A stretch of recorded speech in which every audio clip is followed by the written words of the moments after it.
High Sefuda, তুমি কেমন আছো? কি প্রেম সম্রাট?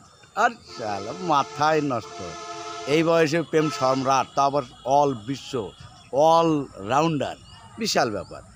আমি দোয়া করি তুমি দীর্ঘজীবী হও, দীর্ঘদিন বেঁচে থাকো। কিন্তু আমার অভিযোগ আছে, তোমার একটা ছেলে আছে না বাংলাদেশে, হিরো আলম। এবারটা কী করছে জানো? এবারটা বলছে যে শাকিব খান আর হিরো আলম দুইজনই সুপারস্টার, আর আমি কোথায়? আমি রবিউল ইসলাম রাজ কোথায়, কমেডি হিরো?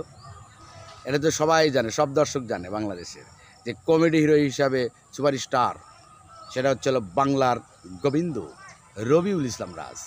আমার নাম বলে নাই, সে শুধু হিরো আলম আর শাকিব খান গুগলে সার্চ দিলে পাওয়া যায়, সব জায়গায় পাওয়া যায়। তো আমার নামটা একটু সার্চ দাও, তাহলে তো পেয়ে যাবে। সেটা কিন্তু হিরো আলম সার্চ দেয় না, কোনো এটা পদক্ষেপ না নিয়ে ডাইরেক্ট মারে দিছে। এটা আমার অভিযোগ।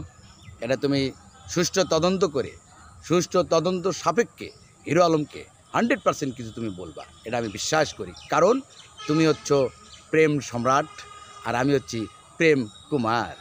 ওকে দাদা, বাই বাই, ভালো থাকবা।